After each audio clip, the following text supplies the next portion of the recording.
আয়েশা রাদিয়াল্লাহু তাআলা আনহার বর্ণনা, আল্লাহ রাসূল সাল্লাল্লাহু আলাইহি ওয়াসাল্লাম, আমার দুটি প্রতিবেশী আছে, এদের মধ্যে কাকে আমি হাদিয়া দান করব?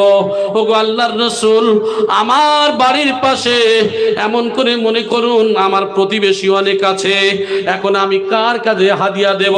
এই তরকারিটা কাকে দেব? এই টাকাটা কাকে দেব? এই যে ভালো খাদ্যটা কাকে দেব?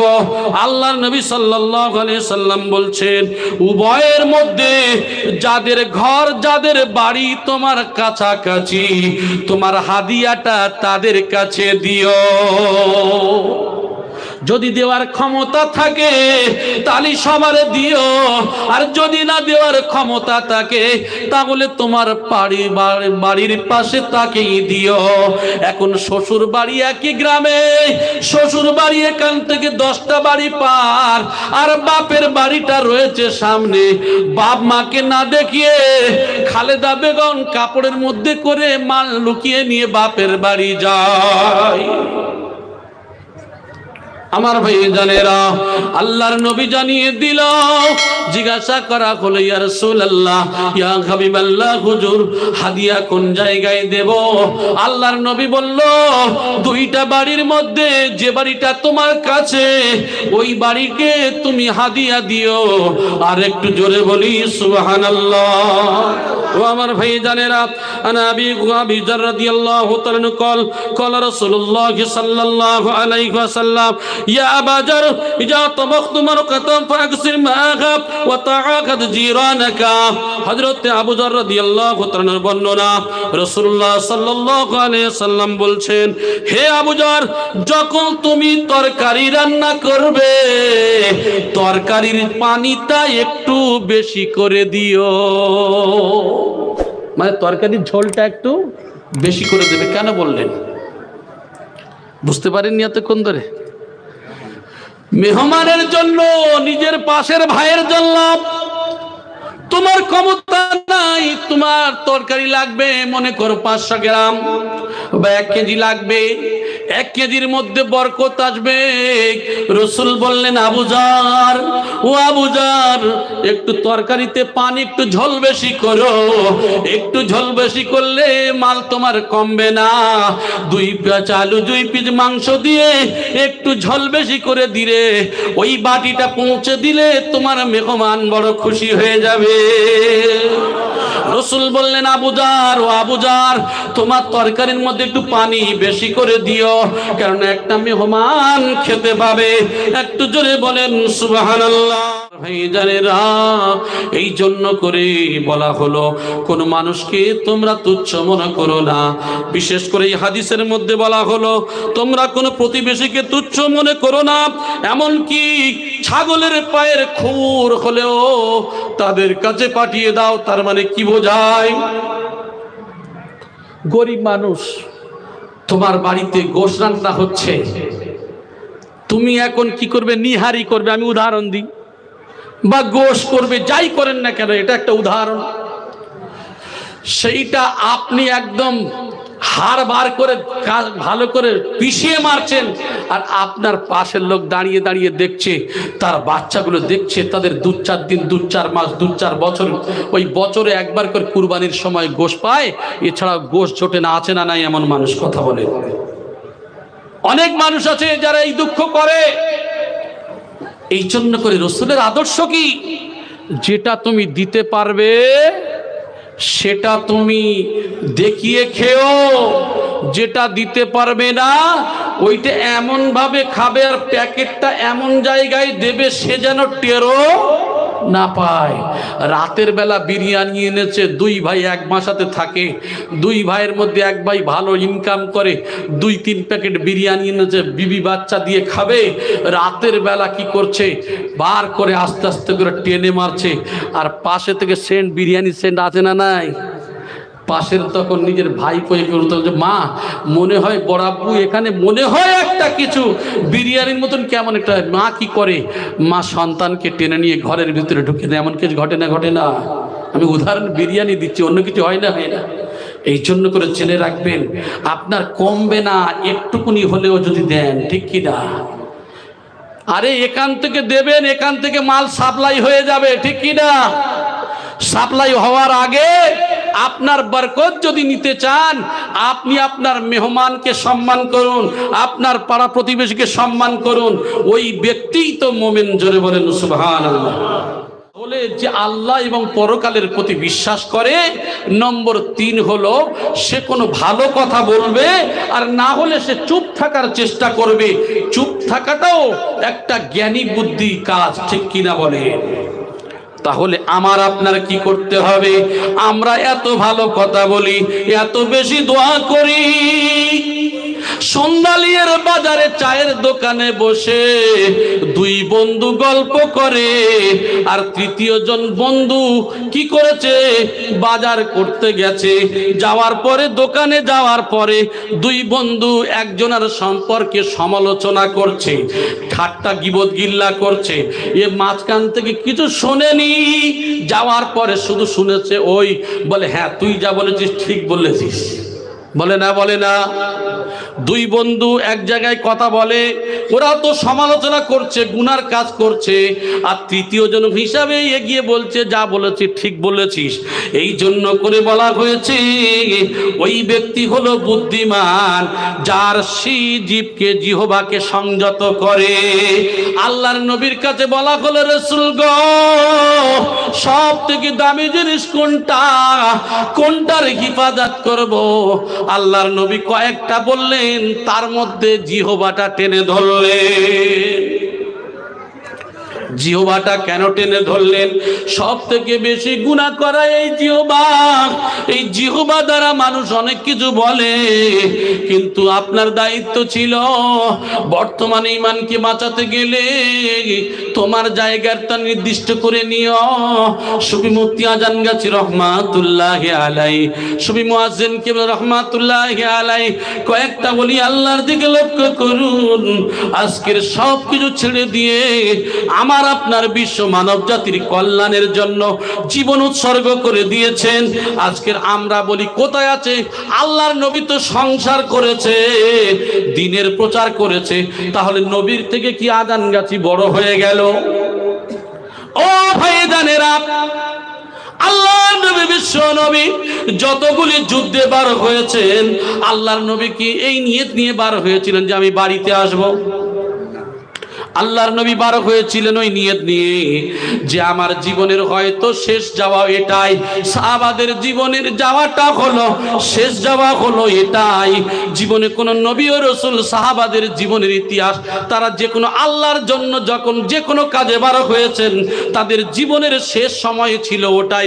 এমনকি নামাজ যখন পড়তেন, রুকু সিজদা করতেন, কোমরের সঙ্গে দড়ি রশি দিয়ে মসজিদে নববীর খুঁটিতে লাগিয়ে ঘন্টার পরে ঘন্টা নয়, 2 রাকাত নামাজ পড়তে পড়তে রাত পরিষ্কার হয়ে যেত। মনে করতো এইটাই আমার জীবনের শেষ নামাজ। জোরে বলেন সুবহানাল্লাহ। তাই তো বলি, আল্লাহর কোরআন বলে, আল্লাযীনা আমানু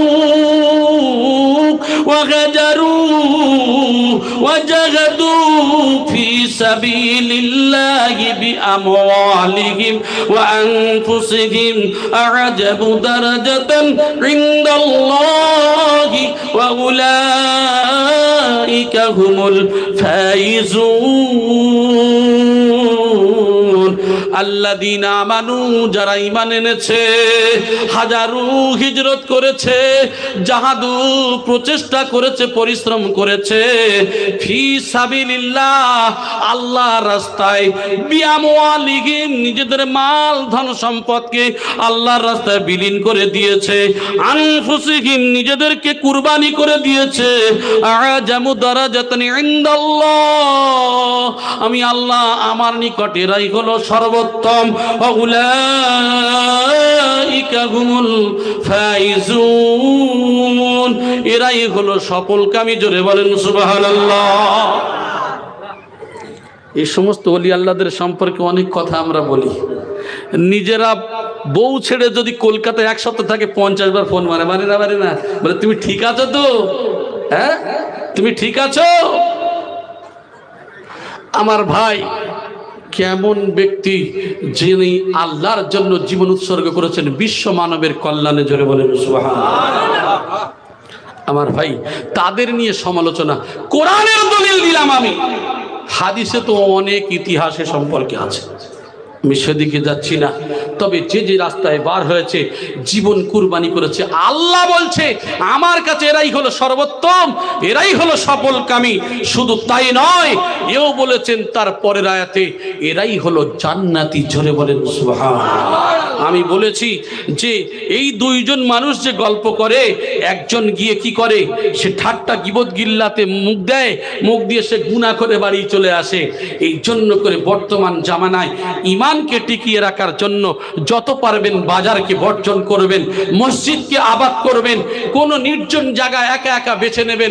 যত একাকী থাকবেন, যত বেশি আমল করবেন, এই জীবনে আপনার জন্য সফলতা। জোরে বলেন সুবহানাল্লাহ। আমার ভাই জানেরা, এ সম্পর্কে অনেক কথা, আমি আপনাদেরকে কয়েকটা হাদিস শুনিয়ে বিদায় নেব। আমার ভাই জানেরা, হযরতে আয়েশা রাদিয়াল্লাহু তাআলা আনহার বর্ণনা এবং উমর ফারুক রাদিয়াল্লাহু তাআলার বর্ণনা, রাসূলুল্লাহ সাল্লাল্লাহু আলাইহি সাল্লাম বলছেন কি, ইয়াকুলু মা ইউসিনি বিল জারি হাত্তা জানানতু আন্নাহু সায়াওয়ারিসুহু। বলা হয়েছে হাদিসের মধ্যে যে ওই ব্যক্তি এমন করে জিবরাইল আলাইহিস সালাতু ওয়াস সালাম আসলেন আয়েশাকে এবং উমরকে এমন ভাবে বোঝাতে চাইলেন। আয়েশা রাদিয়াল্লাহু তাআলা বর্ণনা দিচ্ছেন যে এই প্রতিবেশীর বিষয়ে এমন করে দিয়েছেন, এমন করে আমার আপনার মধ্যে মহাব্বত দিয়ে এমন করে বোঝাতে চাইলেন, মনে হয় জায়গা জমির যেমন নিজের ওয়ারিশ ছাড়া ভাগ হয় না, ঠিক তদ্রূপ প্রতিবেশীকে এইরূপ মহাব্বত করতে হবে। মনে হয় জায়গা জমির যেমন ভাগ হয়, ঠিক ওই রূপ যেন একে অপরের সঙ্গে সম্পর্ক এইভাবে করতে চেয়েছেন। প্রতিবেশীর হকটা কেমন আমার ভাই জানেরা, عن أبي هريرة رضي الله تعالى عنه عن النبي صلى الله عليه وسلم قال يا نساء المسلمات لا تحقرن جارة لجارتها ولا فرسين ساتٍ। আবু হুরায়রা রাদিয়াল্লাহু তাআলা বলেন, রাসূলুল্লাহ সাল্লাল্লাহু আলাইহি ওয়াসাল্লাম বলেছেন, হে মুসলিম মহিলাগণ, এখানে সমস্ত মুসলিম মহিলাদের দিকে লক্ষ্য করে বলছেন রাসূল। কি বলছেন? কোন প্রতিবেশীকে তুচ্ছ মনে করো না, কোন প্রতিবেশীকে তুচ্ছ মনে করো না। গরিব যদি হয়, মেয়েরা দেখবেন যখন কেউ বিবাহ বাড়িতে আসে, যদি কারোর কানে যদি হাতে আর গলায় যদি ভালো মাল থেকে সোনা দানা থাকে, আরে এই বড় লোকের বাড়ির বউ কি করে, স্বামীর কাছে আদর করে, তুমি এক কাজ করতে পারো, দেখো দেন ওর কত কি এনে দিয়েছে, আমার তো কিছু হয় না, আমার তো কিছু দাও না, এই দেখো কত সুন্দর, ওর থেকে তুমি যেমন দাও না, তা আমি কি করব, বন্ধন কোম্পানি, আমি আমার খালাতো ভাই তার সঙ্গে আমি জুড়ে যাবো। আমাদের সমাজ আছে না নাই? তবে আপনাদের এলাকা ভালো, আমাদের এলাকার কথা বলছি। এখন দেখবেন জীবনে স্কুলে যেতে বলেছে, বাবা মেরে পিঠে পাঠিয়ে দিয়েছে, সে কি করেছে, সে সেখান থেকে পালিয়ে গিয়ে গাছে উঠে সময় কাটিয়ে যাচ্ছে না নাই, স্কুলে জীবনে যায় নাই। কিন্তু এখন কি করে, গলার হার আর হাতের বাউটি বানানোর জন্য এখন স্যারের সঙ্গে যোগ হয়েছে। কে? স্যার আমাদের খালাতো ভাই, ওরা তো মেয়েদের ছাড়া নেবে না। এখন জীবনে স্কুলে যায় না, এ স্যার স্যার করে কার কাছে যায়, কোরআনের বিরুদ্ধে চলে যায়, হাতের বাউটি গলার হারের জন্য অভাবে স্বভাব নষ্ট হয়ে যায়। আল্লাহর কোরআন বলছে, ইয়া আইয়ুহাল্লাযীনা আমানুত্তাকুল্লাহা ওয়া দারু মা বাকিয়া মিনার রিবা ইন কুনতুম মুমিনিন।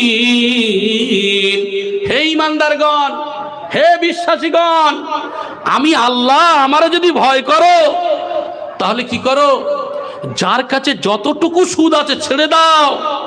ইন কুনতুম মুমিনিন, যদি তোমরা মুমিন হও, যদি তোমরা আমি রব আমাকে বিশ্বাস করে থাকো। কে বললেন? আল্লাহ বলছেন। তাহলে আমরা আল্লাহর বিশ্বাস করি না কথা বলেন। আল্লাহর বিশ্বাস যদি না করে কি হবে, সে সঙ্গে সঙ্গে অবিশ্বাসী, কাফের হয়ে যায় আরবি শব্দে অবিশ্বাসী। তাহলে ওই ব্যক্তি অবিশ্বাসী হয়ে যাবে, ইসলামের খাতায় তার নাম থাকবে বলে মনে হয়? তাহলে আমাদের বাড়ির মহিলা যদি এই কাজের সঙ্গে লিপ্ত হয়, আল্লাহ জানিয়ে দিলেন সূরা আল বাকারা 279 নম্বর আয়াতে, فَإِن لَّمْ تَفْعَلُوا فَأَذَنُوا بِحَرْبٍ مِّنَ اللَّهِ وَرَسُولِهِ। আমি আল্লাহ আমার রসুলের সঙ্গে এরা যুদ্ধে নেমে গেল। 30 বছর ভালো থাকবেন, 40 বছর, 10 বছর, 20 বছর ভালো থাকবেন, আল্লাহ আল্লাহর রসুলের সঙ্গে যুদ্ধ করবেন, এর থেকে বোকা মুসলমান আর আছে বলে মনে হয়? ডাল ভাত খান, শুধু খান, না খেয়ে মরুন, তারপরেও জান্নাত পাবেন। কিন্তু বন্ধন কোম্পানি খালাতো ভাই ভেবে পাশে নেবেন, মরণের পরে ডান্ডা ছাড়া কিছু জুটবে না মিয়া, হাতের চুড়ি আর ওই যে গলার হার বানানো বের করে দেবে। ও ভাই জানেরা, এই জন্য করে গোটা বিশ্বের জমিনে এই জিহাদের ডাক দিয়েছেন সুফি মুফতি আজম গাছী রহমাতুল্লাহ আলাইহি। তিনি বলছেন, বাবা তোমাদের কোনো পীর ছাড়তে হবে না, তোমরা ফুরফুরা করো, ফুরফুরা ছাড়তে হবে না, তবলিগ করো, ছাড়তে হবে না, জামাত ইসলামী করো, ছাড়তে হবে না। আল্লাহর কাছে এইরূপ কোনো দল থাকবে না, আল্লাহর কাছে আজান গাছি ফুরফুরা তবলিগ বলে কিছু থাকবে না। আল্লাহর কাছে থাকবে দুইটা দল, একটা হলো সত্যের দল আর একটা হলো মিথ্যার দল, একটা হলো হেজবুল্লাহর দল আর একটা হলো হেজবুশ শয়তানের দল। আল্লাহর কাছে আজান গাছি ফুরফুরা তবলিগ লা মজাবি আহলে হাদিস বলে কিছু থাকবে না। আল্লাহর কাছে দুইটা দল, সত্য আর মিথ্যা। যে ভালো কাজ করবে, আল্লাহর হুকুম আর নবীর তরিকা মেনে যাবে, ওই ব্যক্তি আল্লাহর জান্নাতে যাবে। ওই ব্যক্তিটা হলো হেজবুল্লাহর দল, যে আল্লাহ আল্লাহর রাসূলের হুকুম মানবে না, ওই ব্যক্তিটা যাবে জাহান্নামে। তাই তো সুফি মুফতি আজান গাছী রহমাতুল্লাহ আলাইহি বললেন, বাবা তোমার দল, তোমার জামাত ছাড়তে হবে না, তবে আল্লাহর হুকুম আর নবীর তরিকাটা যেন না ছেড়ে যায়।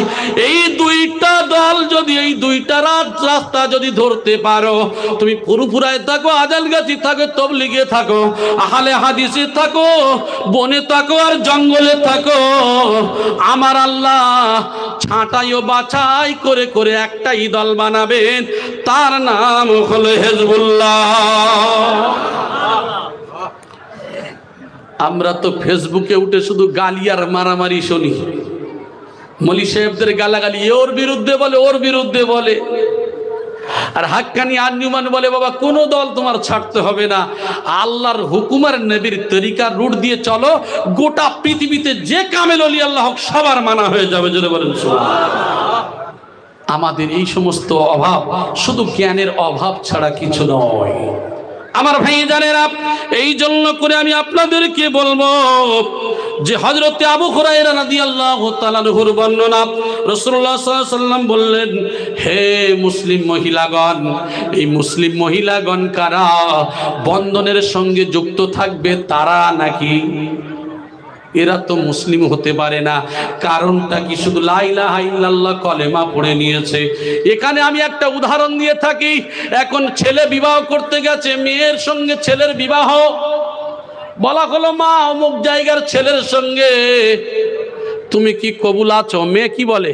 বলে হ্যাঁ আমি কবুল আছি। বলে না? বলে না?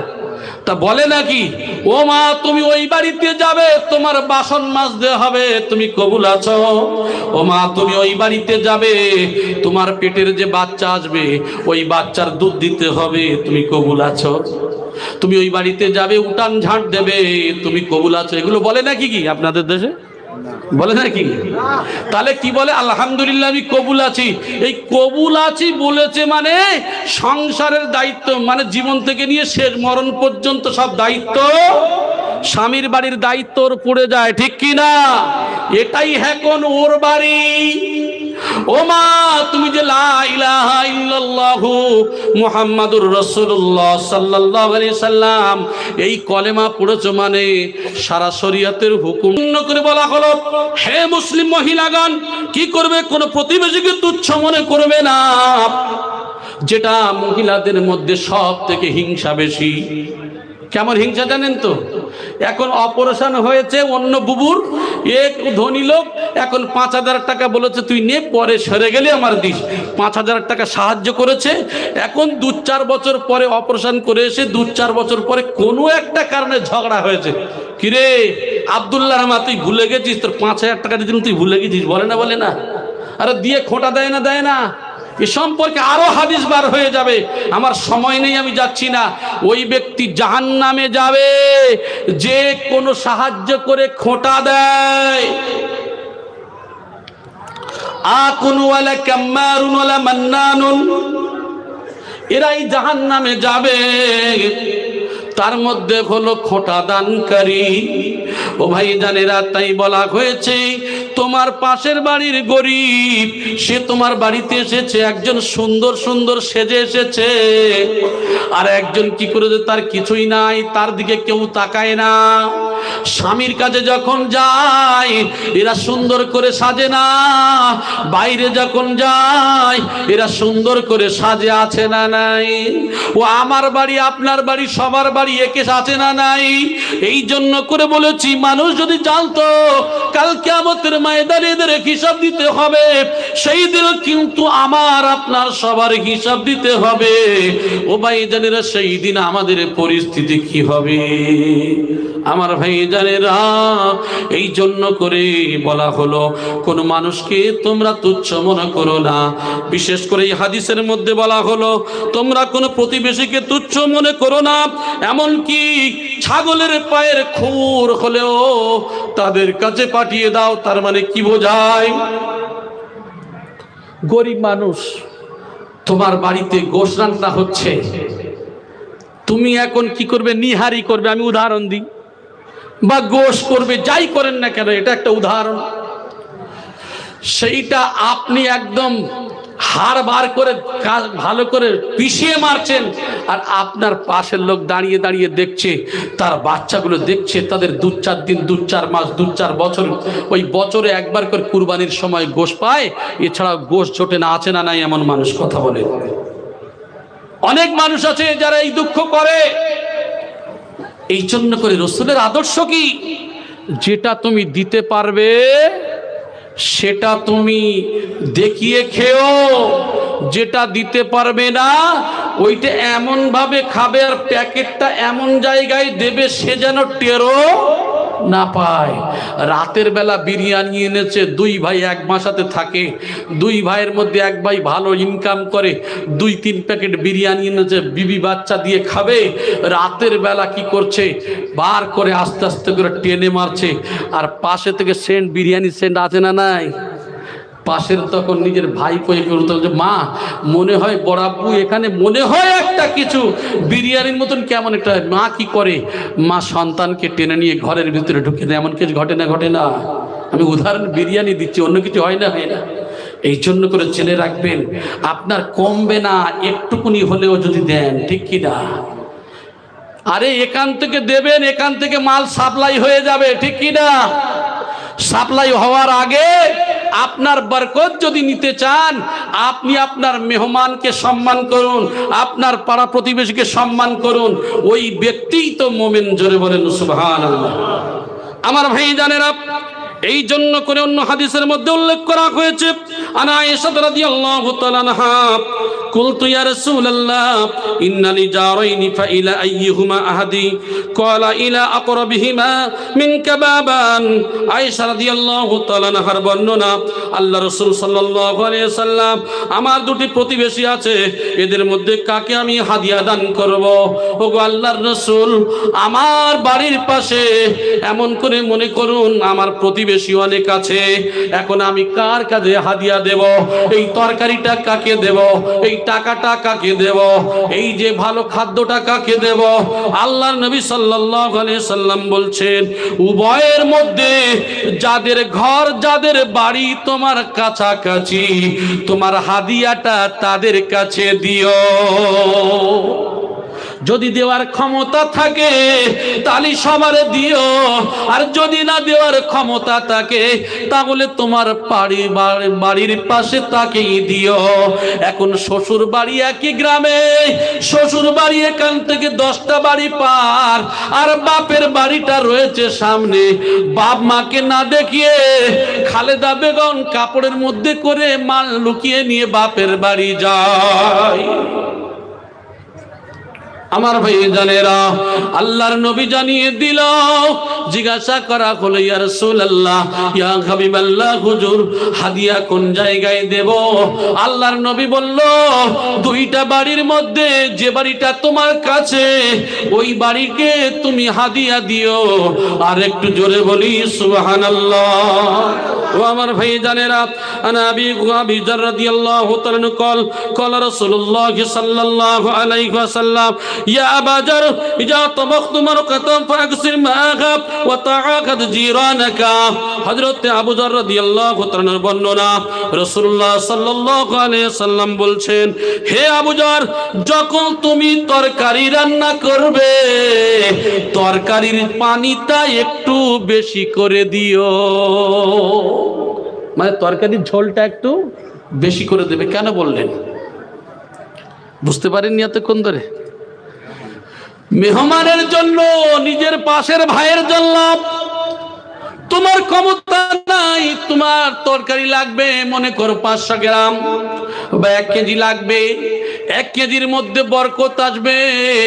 রাসূল বললেন, আবু যর, ও আবু যর, একটু তরকারিতে পানি একটু ঝোল বেশি করো। একটু ঝোল বেশি করলে মাল তোমার কমবে না।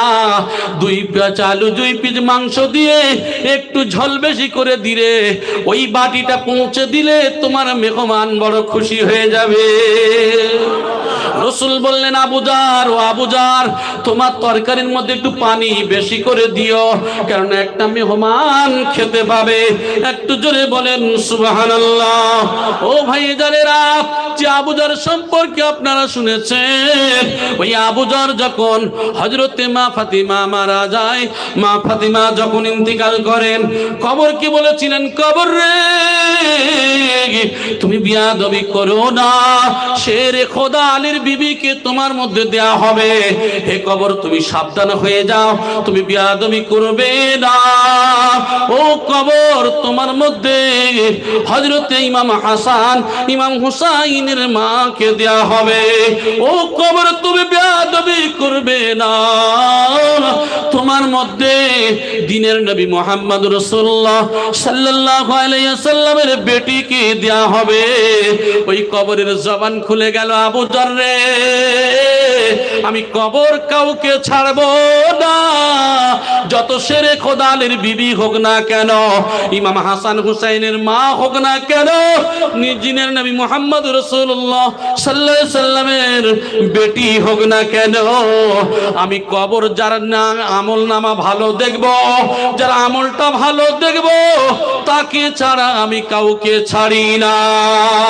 তাই তো নবী আমার একজন আনসারীর কবরে যখন কবরস্থ করতে গেলেন, কবরের কাজ কিছু বাকি রয়েছে, আল্লাহর নবী একটা চন্দন কাঠ নিয়ে, একটা কাঠি নিয়ে জমিনের উপরে আঁক কাটছেন, আসমানের দিকে তাকাচ্ছেন। একবার আঁক কাটেন, একবার আসমানের দিকে তাকায়, এইভাবে 3-3 বার তাকালেন। সাহাবায়ে কেরামদেরকে বললেন, আয় আমার সাহাবীরা, কবর থেকে যদি, কবরের আযাব থেকে যদি বাঁচতে চাও, তাহলে আল্লাহর কাছে সাহায্য প্রার্থনা করো, আল্লাহর কাছে সাহায্য চাইবে। যে নবী এই কথা বলেন, যে রাসূল এই কথা বলেন, তাহলে সাহাবায়েদের সম্পর্কে যদি এই কথা বলেন, আমার আপনার পরিস্থিতি সেই দিনকে কত কঠিন হবে, কি পরিস্থিতি হবে। কেন বলি, আল্লাহগণ তারা সবকিছু ছেড়ে দিয়ে বিশ্ব মানবকে বাঁচাতে চায়। কেন নবী ও রাসূলরা জীবনের আরামায়েশকে ছেড়ে দিয়ে তায়েফের ময়দানে এত মার খেয়েছিল, রক্ত ঝরেছিল।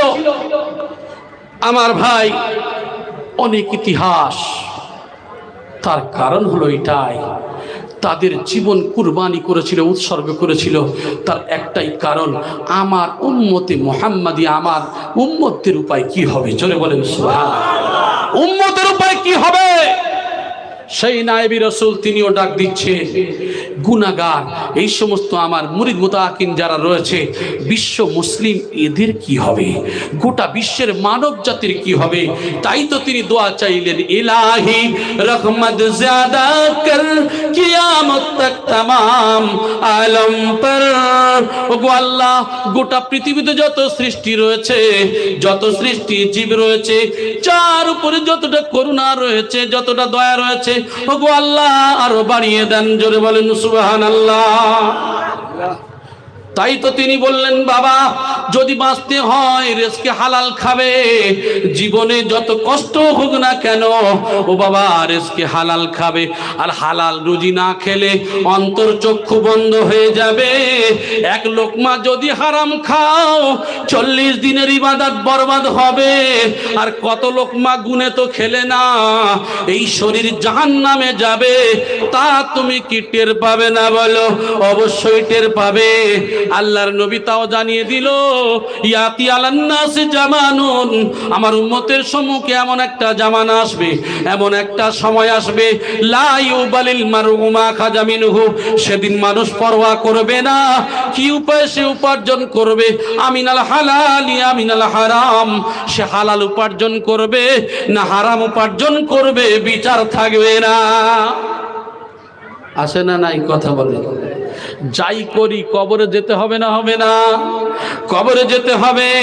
সেই দিনকে কিন্তু ছাড়া পাওয়া যাবে না। এই জন্য করে কামেল ওলি আল্লাহ তিনি সাবধান করে দিচ্ছেন, বাবা সাধ্যমতো তাকওয়া পরহেজগারি করবে। ও বাবা, জীবনে তুমি বৃদ্ধ হয়ে গেছো, তুমি তো জানো আমি কোরআন পাঠিয়েছি, আমি আল্লাহ এই কোরআন পাঠিয়েছি বিশ্ব মানব জাতিরে। তোমাদের এই কোরআনের হক আদায় করতে হবে। এই কোরআন পড়তে গেলে তোমাদের কোনো বয়সের ব্যাপার নাই। 2 বছর, 5 বছর, 10 বছর, 20 বছর, 50 বছর, 100 বছর, তোমার কি লজ্জা হয় না? না, লজ্জা করলে হবে না। আল্লাহর নবী বলেন, উতলুবুল ইলমা মিনাল মাহদি ইলাল লাহাদি, দোলনা থেকে কবর পর্যন্ত শিক্ষা অর্জন করা ফরজ। ও বাবা, তুমি বয়স হয়েছে বটে, বাবা গো তুমি কোরআন পড়া ছেড়ো না। কোরআন পড়তে পড়তে যদি তোমার চেষ্টা থাকে, এই অবস্থায় যদি তুমি মারা যাও, এই অবস্থায় যদি তুমি চলে যাও, আল্লাহ পাক রব্বুল আলামিন এই চেষ্টা করার কারণে জান্নাত হবে তোমার ঠিকানা। ও ভাই জানেরা, আমি আপনাদের হাতে ধরে বলি, এই জন্য করে মুফতি আজান গাছি রহমাতুল্লাহ আলাইহি, এমন নায়েবে রাসূল, এমন মাওলানা, এমন মুফতি, এমন সুফি, এমন দরবেশ, এমন ওলি, এমন পীর, এমন মাশায়েখ, তিনি এমন একজন ব্যক্তি, আখেরি জামানায় মানুষ যেন না কোরআনের হক না আদায় করে মারা যায়। এই জন্য করে বলল, বাবা রে চলে যাওয়ার আগে, ও বাবা তুমি যখন নামাজ আদায় করবে, যেটা আমরা সব সময় অবহেলিত, এই সূরা ফাতিহা যদি একবার পড়ে দাও, আর সূরা ইখলাস যদি 3 বার পড়ে দাও, 1 খতম 20 পারার সওয়াব তোমার নামায় আমলে দেয়া হবে। 5 বার নামাজের পরে যদি পড়ো গো, 5 বার নামাজের পরে পড়লে 8 খতম 10 পারার সওয়াব তোমার নামায় আমলে দেয়া হবে। 150টা আয়াত তোমার প্রত্যেক দিন জবানে জারি হয়ে যাবে। এই কবরে যখন যাবে, কোরআন না নিয়ে তুমি যাবে না। এই রিসার্চ, এই গবেষণা করেছে তিনি হলেন মুফতি আজান গাছি রহমাতুল্লাহ আলাইহি ছাড়া আর অন্য কেউ নয়। আর একটু জোরে বলি সুবহানাল্লাহ। তার মধ্যে দিলেন ফালাকার নাস জুড়ে। ফালাকার নাস রাসূলকে জাদু করা হয়েছিল। রাসূলকে যখন জুরওয়ান নামক কুয়াতে লাবিদ বিন আসাম ইহুদি যখন জাদু করলো, 11টা আয়াত নাজিল করিয়ে দিল। ও রাসূল 11টা আয়াত পড়ে দিবে, তোমার জাদুটোনা ধ্বংস হয়ে তুমি সুস্থ হয়ে যাবে। ওয়া নুনাজ্জিলু মিনাল কুরআনি মা হুয়া শিফাউন ওয়া রাহমাতুল লিল মুমিনিন। নবীর জন্য যদি শিফা নয়। আল্লাহর কোরআন জানিয়ে দেয় মুমিনের জন্য শেফা হলো এই কোরআন। একটু জোরে বলি সুবহানাল্লাহ। এই জন্য করে ফালাক নাস পড়ে দেবে, জাদুটোনা যত রকম সমস্যা আছে, ভূত প্রেত খবিশ কান্না সব দূরীভূত হয়ে যাবে। এখন অনেকেই বলেন আমার কেন জেনের সমস্যা যায় না? তোমার বাড়িতে নামাজ চলে না, আর নামাজ যদি পড়ে হারাম মাল ছাড়া কিছু ঢোকে না, আর হারাম মাল যদি ঢোকে না তাহলে তোমার ছেলে নামাজ পড়ে না, ছেলে নামাজ পড়ে তো বিবি নামাজ পড়ে না, বিবি নামাজ পড়ে তো ছেলের বউ নামাজ পড়ে না। এই যে কোনো সমস্যার কারণে শয়তান তোমার কথা শোনে না। ও আমার ভাইজানেরা, শেষ করে দিচ্ছি। হাদিস এখনো 50-60টা রয়েছে, তবে আর একটা বলে আমি শেষ করে দিই। আমার ভাইজানেরা, বলা হয়েছে তারে আবু জার রাদিয়াল্লাহু তাআলা আনহুর সম্পর্কে বলা, দরুদ শরীফ পড়েন আল্লাহুম্মা।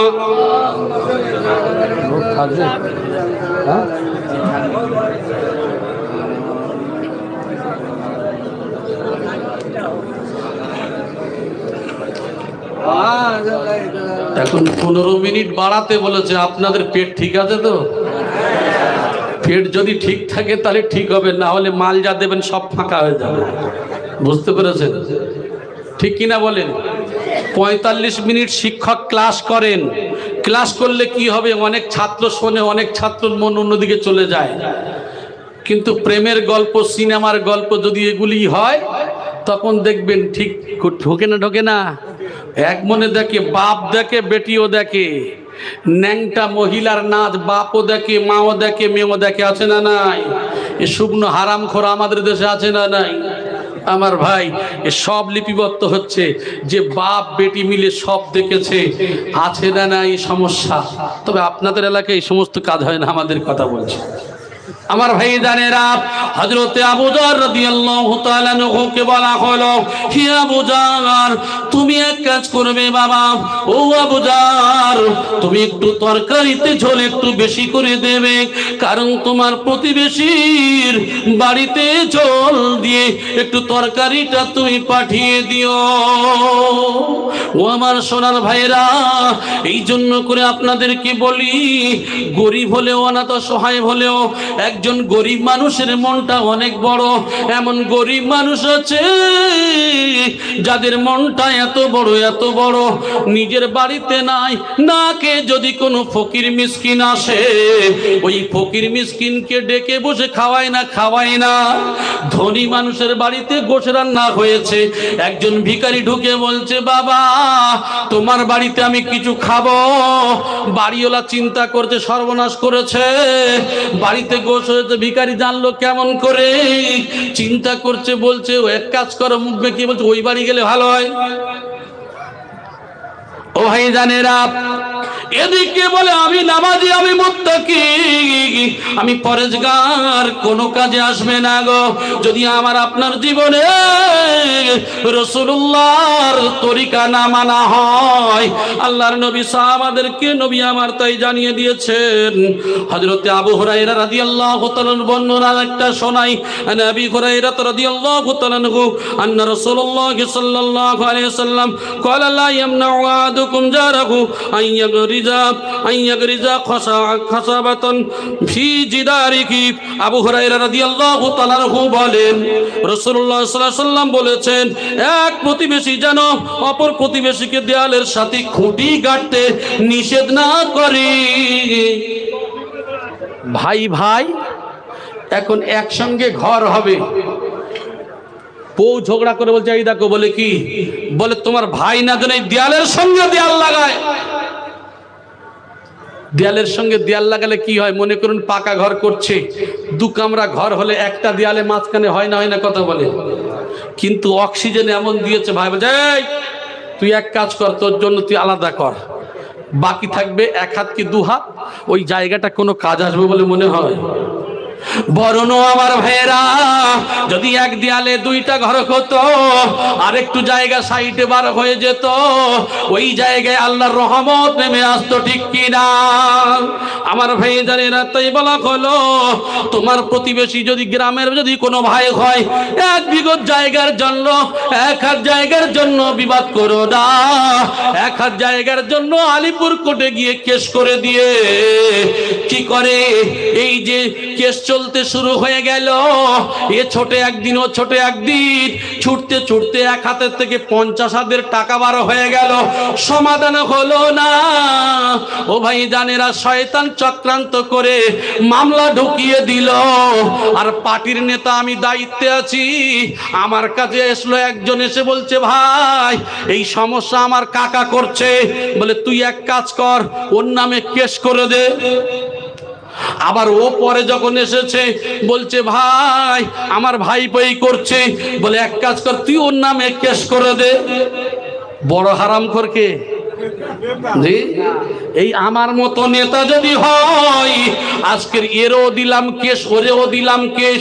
আরে মুসলমান, তোমার দায়িত্ব হলো রাসূলুল্লাহর অনুপাতে তুমি বিচার করবে, কোরআন হাদিস অনুযায়ী বিচার করবে, মুহাব্বত দিয়ে একটু স্যাক্রিফাইস করবে।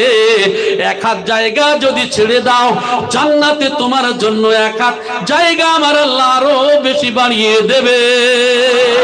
দুনিয়ার জায়গা দুনিয়ায় পড়ে রবে, এই দুনিয়ার জায়গা দুনিয়ায় থাকবে, কেউ সঙ্গে যাবে না। কাপনের কাপড় নিয়ে কবরে যাবে, পড়ে যাবে কবরের মধ্যে, হাড়গোড়গুলো সব ছিঁড়ে যাবে, মাংসগুলো সব পোকায় খেয়ে নেবে।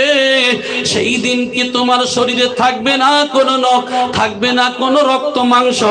সেই দিন যখন তুমি চলে যাবে, তোমার কাপনও থাকবে না, সব ছড়িয়ে ছিটিয়ে গেল। দুনিয়ায় 1 হাতের জন্য মামলা করলে, দুনিয়ায় 1 হাতের জন্য ঝগড়া করলে, কবরে তো নিয়ে যেতে পারলে না। যদি তুমি হক মেরে দাও, কাল কিয়ামতের ময়দানে যখন আল্লাহ ঘোষণা দেবেন ওই ব্যক্তি জান্নাতি, আমার আপনার ভাইপো গিয়ে বলবে আল্লাহ কারে আপনি জান্নাতে দিচ্ছেন, অভিযোগ আছে। কি অভিযোগ? আল্লাহ গো, আমার বাপ মারা গিয়েছিল, আমার চাচা আমার হক মেরে দিয়েছে 1 বিঘা জমি, 1 হাত জমি, 1 বিঘা জমি। আল্লাহ গো, আল্লাহ বলবে বান্দা আজকের টাকা দিয়ে আদায় হবে না, আজকের যদি আদায় করতে হয় ওই নেকি গুলো কেটে ওর জায়গায় দাও, আর এর গুনাহগুলি কেটে ওর জায়গায় দাও। এই করতে করতে হকদার গুলো দাঁড়িয়ে যাবে, জান্নাতি ব্যক্তি জাহান্নামের আসামি হয়ে যাবে।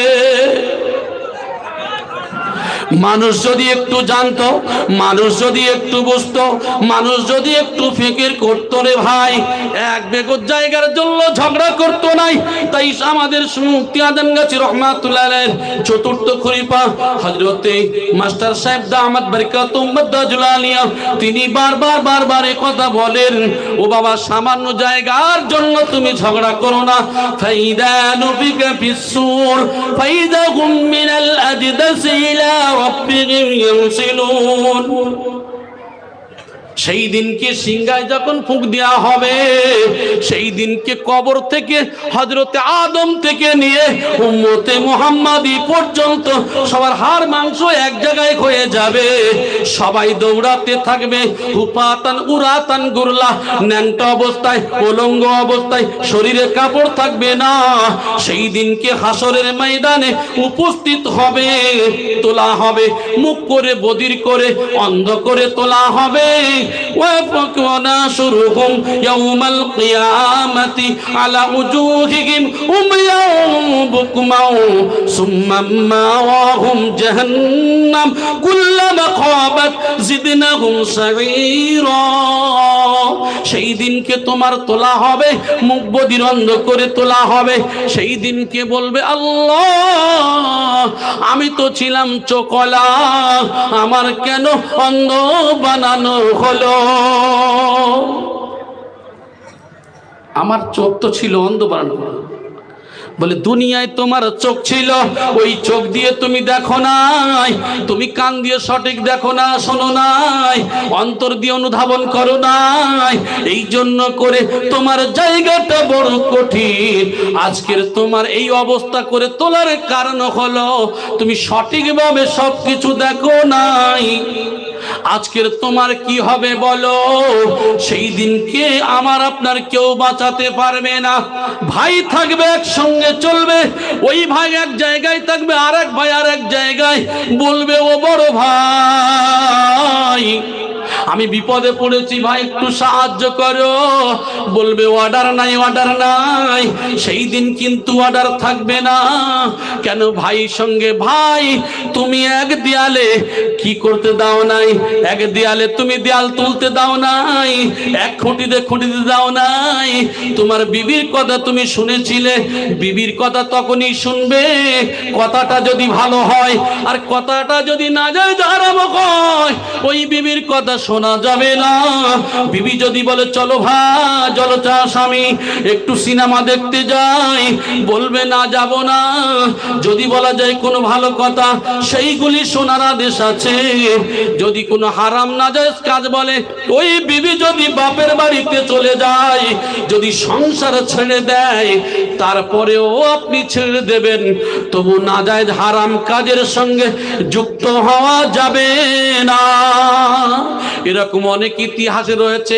অনেক ছোটবেলায় থেকে দাড়ি রেখেছিল, এখন বিবাহের পরে বউ বলছে স্বামী তোমার দাড়ি রয়েছে, ও মাল নেওয়া যাবে না, তোমার বুড়ো বুড়ো লাগছে, এই জন্য করে দাড়ি হাওড়া টু শিয়ালদা বোম্বে টু মাদ্রাজ ফেলে দিতে হবে। ও ভাই জানেরা, এখন স্বামী ছোটবেলাতে দাড়ি রেখেছে, না জানি আমার বউ যে বলছে বউ যদি চলে যায়, এই জন্য করে ক্লিন শেভ করে চলে আসলো, বলে এইবার তোমার শাহরুখ খানের মতো লাগছে। তোর দুনিয়াতে শাহরুখ খানের মতো চেহারা দেখাবি, কবরে যাবি ওই শাহরুখ খান তুই যে দুনিয়াতে দেখাবি, আর কবরে গেলে ডবল ডান্ডা পড়বে। ওই ডান্ডা যে পড়বে, যে ডান্ডা দেবে, সে চোখেও দেখে না, কানেও শোনে না। চোখে দেখলে দয়া হয় না হয় না? কানে শুনলে দয়া হয়। ওই ফেরেশতা এমন ফেরেশতা যে চোখেও দেখবে না, কানেও শুনবে না, হাতুড়ি দিয়ে মারবে, 70 হাত মাটির তলায় ঢুকে যাবে, আবার টেনে বার করা হবে, আবার মারা হবে, আবার ঢুকবে, এইভাবে তার শাস্তি চলবে। আমার ভাইজানেরা, সেই দিনকে কিন্তু কেউ সাহায্য করবে না। শুধু তাই নয়, এই সমস্ত মানুষদেরকে আল্লাহর নাফরমানি করার কারণে, নবীর তরিকা না মানার কারণে এদেরকে নিয়ে যাওয়া হবে ইয়াউমা ইউদাউনা ইলা নারি জাহান্নাম। এদেরকে ধাক্কা মেরে মেরে ক্ষুধার্ত অবস্থায় জাহান্নামে নিয়ে যাওয়া হবে। কি পরিস্থিতি হবে সেই দিন, কি পরিস্থিতি হবে? আল্লাহ, আমার পিপাসা লেগেছে। দুনিয়ায় পিপাসা লাগলে কি করি? পানি দেয় না দেয় না? ঠান্ডা পানি চাইলে ফ্রিজের পানি এনে দেয়, দেয় না দেয় না? দুনিয়ার যে কোনো মানুষ যত হোক না কেন, কষ্ট হলে পাশে দাঁড়ায়। মরণের পরে যখন চাইবেন পানি, দেয়া হবে ফুটন্ত পানি আর যখন পান করবে, পায়খানার দ্বার থেকে নাড়ি ভুড়ি গুলো গলে গলে বার হয়ে যাবে। ও ভাইজানেরা, আমার আপনার শরীরে আলকাতরা মাখানো হবে, জান্নাতি ব্যক্তিদের জান্নাতি পোশাক পরানো হবে, আর নাজায়েজ হারাম কাজ করনেওয়ালা জাহান্নামী যারা হবে, এদের শরীরে আলকাতরা মাখানো হবে। আগুন দিলে আলকাতরা যদি গায়ে থাকে কেমন লাগবে? খুব আরাম নাকি? আলকাতরা গায়ে দিয়ে আগুন দেওয়া হবে, শরীরের চামড়া যা রয়েছে 70 ফুট 70 গজ হবে। আর একটা নয়, দুইটা নয়, 7টা স্তর হবে। এই 7 স্তরের মধ্যে ইটের ভাটা, ইটের পোন সাজানো হয়, ফাঁকা ফাঁকা রাখা হয়। কেন? ইটগুলো যাতে ভালো পড়ে। ঠিক মানুষের এই শরীরের মধ্যে, চামড়ার মধ্যে এক একটি স্তরের মধ্যে দুনিয়ার আগুন নয়, এর সঙ্গে আরো 69 গুণ একত্র করা হবে। 69 ভাগ একত্র করা হবে। 70 ভাগ আগুন নিয়ে চামড়ার বিছখানে বিছখানে বিছখানে বিছখানে সুন্দর করে দেয়া হবে। আলকাতরা মাখানো শরীরে যখন জ্বালানো হবে, তালফাহু উজুহাহুমুন নার ওয়া হুম ফিহা কালিহুন। তাদের চেহারা এমন দগ্ধ করা হবে, শরীরে হাড় থাকবে, মাংস থাকবে না। আবার বলবে শরীরে নতুন চামড়া লাগিয়ে দেওয়া হবে। এইভাবে তার শাস্তি অনন্ত জীবন পেতে হবে। নাফরমানি কত করবে করো, তাই তো বলা গুলো বিশ্বের মানুষেরা রে, তোমরা কি জানো না? আল্লাহর কোরআন কি তোমরা শোনো নাই? ইন্না জাহান্নামা কানাত মিরসাদা লিত-তাগীনা মাবা। জাহান্নাম উৎপেতে আছে, রেডি হয়ে আছে, জাহান্নাম তৈরি হয়ে আছে সীমা লঙ্ঘনকারীদের ধরার জন্য। মদখোর, সুদখোর, জুয়াখোর, নেশাখোর, সাট্টাখোর, পৃথিবীতে যত খোর রয়েছে, নাজায়েজ হারাম কাজ নেওয়ালা রয়েছে, শয়তান কি করে জাহান্নাম উৎপেতে আছে এই সীমা লঙ্ঘনকারীদের ধরার জন্য। ও ভাইজানেরা, যদি আমি কিছুদিন আগে আপনাদেরকে শুনিয়েছিলাম এদেরকে ধরবে আর কি করবে? ইদাউল কুফিহা সামিউ লাহা শাগীকাও ওয়া হিয়া তাফুর তাকাদু তামাইয়াজু মিনাল গায়জি কুল্লামা উলকিয়া ফিহা ফাওজুন সা'লাহুম খাযানাতুহা আলাম ইয়াতিকুম নাযীর ক্বালু বালা قد جاءنا نذير فكذبنا وقلنا ما نزل الله من شيء إن أنتم إلا في ضلال كبير। জাহান্নামে যখন ছুঁড়ে ফেলে দেয়া হবে, ওই জাহান্নামীদেরকে নিয়ে উতলাতে থাকবে, পাল্টাতে থাকবে। জাহান্নামের গর্জনে জাহান্নামীরা হাঁসফাঁস করতে থাকবে। ওই আওয়াজ কিন্তু এরাই শুনতে পাবে। এদেরকে যখন জাহান্নামে ছুঁড়ে ফেলা হবে, ওই জাহান্নামে ছুঁড়ে ফেলার পরে তাকাদু তামাইয়াজু মিনাল গায়জ, এদেরকে ছিন্ন ভিন্ন করে দেওয়ার উপক্রম হবে। আর বলা হবে তোমাদের কাছে কি কোনো সতর্ককারী যায় নাই? তোমাদের কাছে কেউ কি কোনো নবী রাসূল যায় নাই? সাহাবা তাবেঈনরা যায় নাই? আইম্মায়ে মুজতাহিদিনরা যায় নাই? আউলিয়ায়ে কেরামরা যায় নাই? তোমাদের কাছে কোনো কি আলেম শোনায় নাই? এরা বলবে ক্বালু বালা কদ জাআনা নাযীর ফাকাযাবনা ওয়া কুল্লা মা নাযালাল্লাহু মিন শাইইন। আমাদের কাছে এসেছিল, আমরা সেদিনকে কোনো ভ্রুক্ষেপ করি নাই, কোনো কিছু শুনি নাই। আমরা কি করেছিলাম? যে আল্লাহর তরফ থেকে কিছু নাজিল হয়েছে এগুলো বিশ্বাস করি নাই, কিছুই হয় নাই এগুলো। বরং এরা নিজেরা কি করছে? ভুলের মধ্যে আছে, ধোকার মধ্যে রয়েছে। এক শ্রেণীর মানুষ বলে না এখানেই চিন্তা করেন না, এখানে ওয়াজের মজলিস হচ্ছে, অনেকে কিছু শুনেছে, কিছু উঠে পালিয়েছে, ঠিক কিনা কথা বলে? পেশাব লাগুক আর না লাগুক, কিছু মানুষ উঠে পালিয়েছে। চিন্তা করে দেখেন, এই যে পালানোটা, কোরআন হাদিসের মন দিয়ে শোনা আর সামান্য সময় শুনে উঠে যাওয়া, এই যে চলে যাওয়াটা, একটু চিন্তা ফেকের করে দেখেন তো এই সমস্যাটা আমার আল্লাহ জানে না? কথা বলে। তাহলে এই যে জানে, এরা কিছু শুনেছে কিছু শোনে নাই, ঠিক জাহান্নামীদের এইভাবে ডাকা হবে, তাদউ মান আদবারা ওয়া তাওয়াল্লা। কিরে কি হবে? পিঠ ফিরিয়ে নিয়ে চলে গিয়েছিলিস, আজকে তোদের কি উপায়? কে বাঁচাবে? বাঁচানোর কোনো রাস্তা নাই।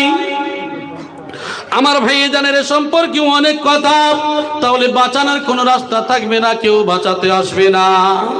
সেই দিনকে যদি মনে করি আমার নবী বাঁচাবে, সেই দিনকে যদি মনে করি আমার পীর সাহেব বাঁচাবে, তুমি পীর সাহেবের কথা শোনো নাই, নবীর কথা শোনো না, তোমার বাঁচাবে?